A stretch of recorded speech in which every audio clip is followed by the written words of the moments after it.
Hey guys, welcome back here to the Fishing Teacher, and appreciate you guys joining me for today's episode and hanging out a little bit.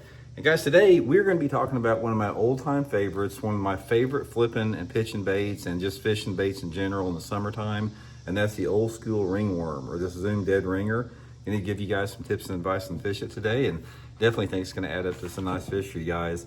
And if you see, guys, my trophies off the wall here, we had to take them down. I'm getting ready to do a photo shoot with them, so I've been taking all the trophies off the wall today, so I'll put them back up probably tomorrow, but that's what's going on with that. And also, guys, I will link the Zoom dead ringer in my tackle warehouse link in the description of this video if you guys would like to order a few packs of them. These things are freaking fish catchers, and they have been forever, so I'm gonna give you guys some tips and advice on how I like to fish them here.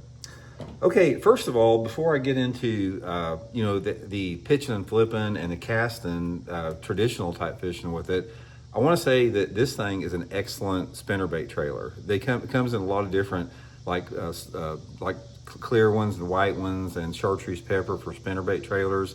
So you can get the colors for spinnerbait trailers. It's actually one of Rick Clunn's favorite trailers of all time, and I really like it too. But we're going to be talking today about more traditional fishing for it. So two different things that I want to talk about. One is pitching and flipping. The other is using this on a jig head.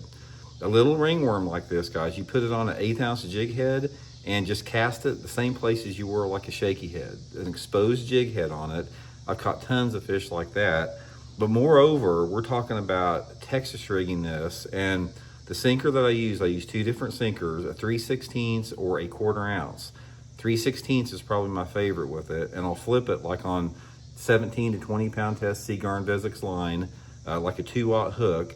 It's a Finesse flipping bait. And colors, guys, there's 3 basic colors I like. I like any type of the black and blue. The black and chartreuse tail's good.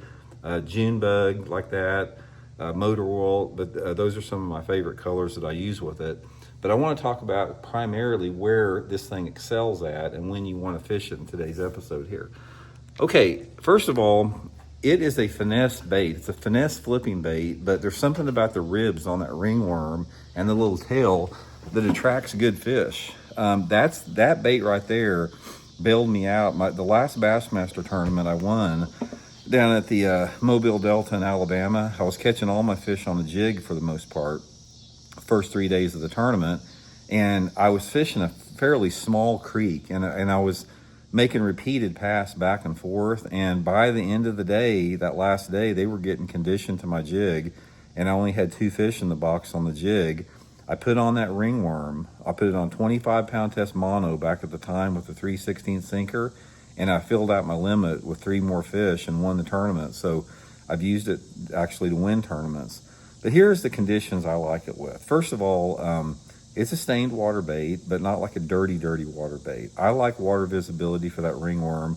About 1 to 2 foot is perfect for it. And another situation with it is it works in warmer water. I prefer it if that water temperature is over 70 degrees. Any type of shallow wood cover where you have to be really slow and finessey.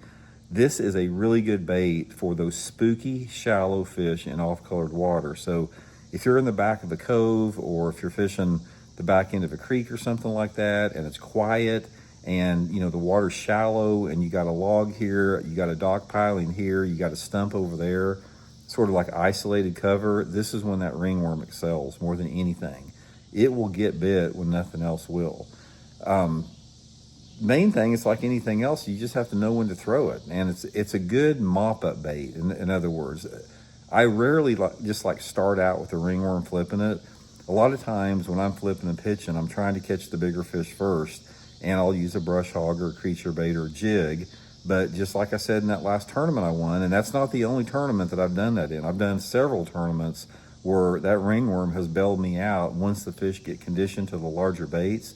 But it'll just catch fish that a larger bait won't catch. And there's something about it that a worm that's that small and that small a diameter, a lot of times you don't associate it with pitching and flipping in off-colored water, but there's something about the rings on that thing. The rings and the ribs on that ringworm, it obviously pushes water or moves water in a different way than like a traditional worm.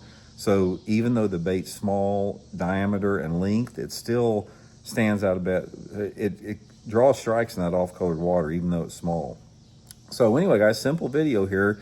Just want to encourage you guys, get a few packs there. Like I said, I got them in my tackle warehouse link, the Zoom Dead Ringer.